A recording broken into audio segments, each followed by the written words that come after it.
bienvenidos a este podcast en el que hablaré sobre Harold Cremer. Harold Cremer es un escritor colombiano, nacido en Buga en el año 1955. Fue cofundador y codirector de la revista Ecuore. Nos cuenta Cremer que su pasión por el minicuento nació cuando era estudiante de literatura en la Universidad Santiago de Cali.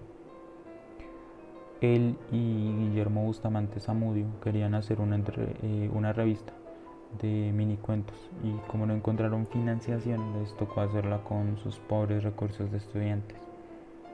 El dinero alcanzaba solo para una hoja tamaño extraoficio, justo para publicar en cada entrega 8 o 10 cuentos cortos. Entonces se propusieron no solo publicar, sino mostrar con autores consagrados las reglas del género. Y a propósito del tema, Cremer responde: el minicuento tiene necesariamente unas características especiales en el nivel del relato, muy específicas por su brevedad. Debe involucrar en la construcción de la historia al lector. El cuento normal moderno tiene también esas mismas características. No todos los minicuentos son imprevistos, es más, personalmente no es que sea de mi agrado, entre otras razones porque con esa justificación se han escrito miles y miles de minicuentos malos, porque lo imprevisto, desafortunadamente, también hace parte del chiste, no del humor. Yo insisto, de acuerdo a una vieja discusión que tuvimos con el ecuóreo Guillermo Bustamante Zamudio, que todo minicuento debe permitir el levantamiento de una historia. Y si no existen los datos en el relato para hacerlo, entonces no es un minicuento, y tampoco sería un cuento. Pero, de acuerdo con esa misma discusión, y ahí la paradoja, a veces el lector debe construir también parte del relato. ¿Cómo? Con sus emociones. Es muy cercano al poema, a la utilización de sus recursos, pero no puede ni debe ser leído como un poema, porque es un relato. En una novela, cuento o minicuento, el autor debe desplegar unos recursos, debe tomar unas decisiones narrativas eficientes para contar esa historia. Y esos recursos buscan una verosimilitud, agregarle al mundo, a través del lenguaje, algo tan tangible como un relato. Y en estos momentos, como el culebrero que vende la pócima para la mordida de una serpiente, todo es válido, porque se trata de convencer a otros de que esa historia es real, así sea ficción o un mito. El culebrero te confunde, te enreda, te instala en el temor. Así en tu pueblo nunca se haya visto una serpiente. Pero de eso se trata, precisamente.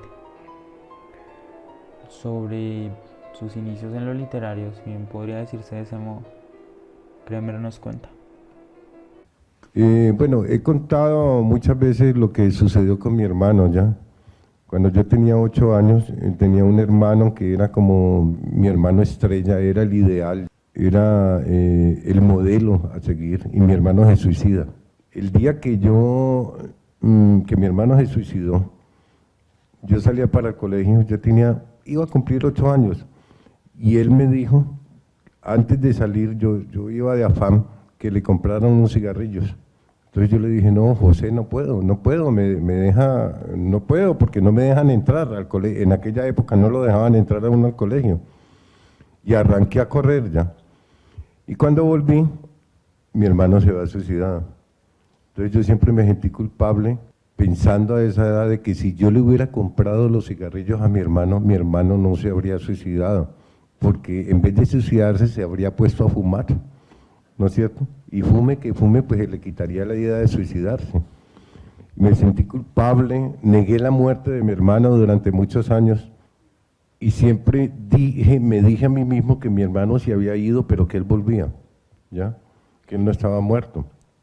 Y eso lo escribía en cuadernos, pero no era literatura, era realmente diarios que yo escribía sobre mi vida, donde aparecían sueños escritos con esa obsesión.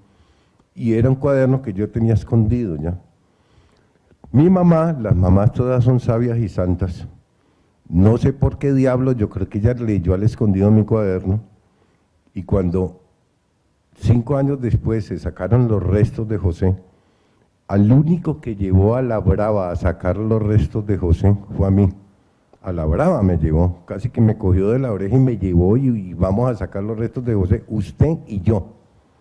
Cuando yo vi con terror cómo sacábamos los restos de José, los huesos y todo, en ese momento yo como que desperté y me di cuenta de que mi hermano realmente estaba muerto. ¿Ya?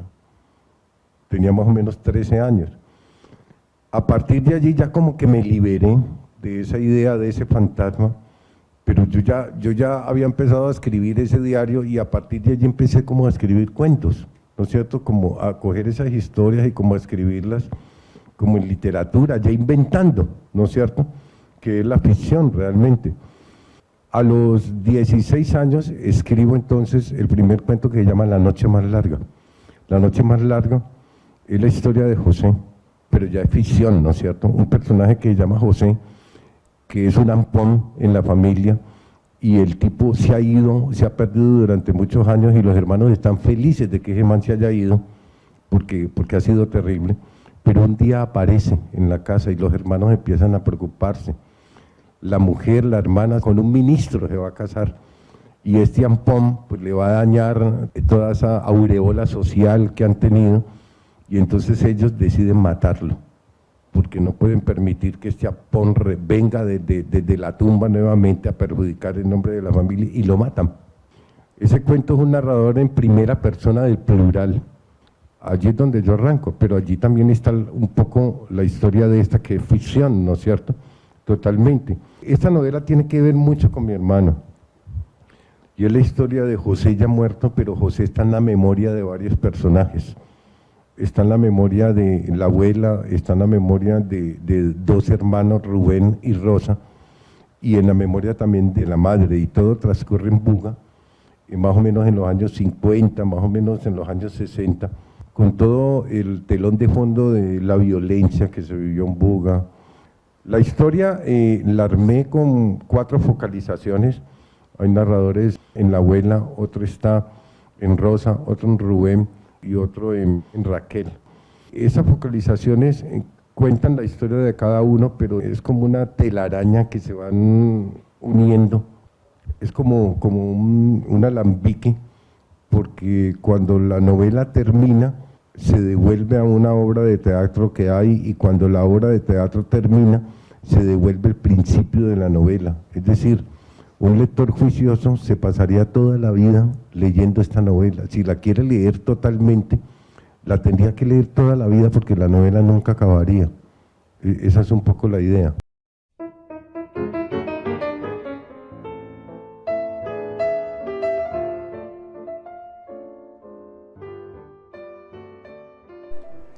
La vida le ha enseñado que la fatalidad siempre está acechándonos, a un paso de nosotros. La felicidad que ha percibido en algunos seres humanos muchas veces es falsa, acomodadas circunstancias de conveniencia en las que se sufre calladamente. Siempre ha creído que la armonía está en cada uno de nosotros y no depende de los demás. En el amor, por ejemplo, hay una dependencia viciosa que lleva precisamente a la fatalidad. Se cree que se necesita de otro para que lo confirme, lo perdone, lo guíe, lo lleve por el camino de la felicidad. Y cuando todo falla, llega la inevitable derrota. Para finalizar, quiero leer un texto que escribió Juan Diego Mejía para la contraportada del libro Cuentos, Harold Kremer, de la editorial EAFIT.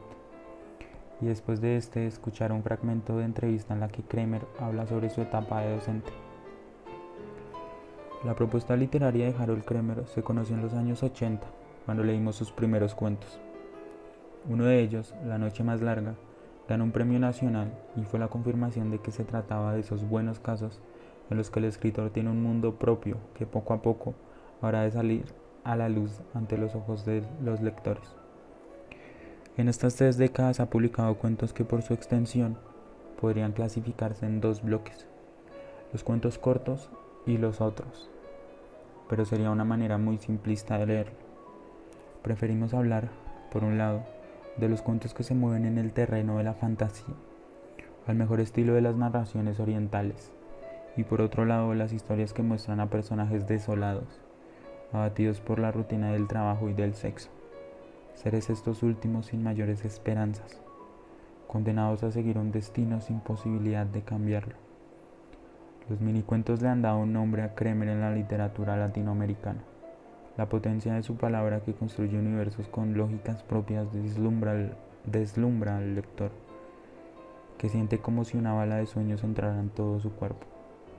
En esta antología vemos a Harold Kremer en toda su magnitud. Aquí está cumplida la promesa que apenas se insinuaba hace unos años. Es un verdadero orgullo tener sus cuentos en nuestra colección Debajo de las Estrellas. Bueno, yo enseñé en colegios de bachillerato.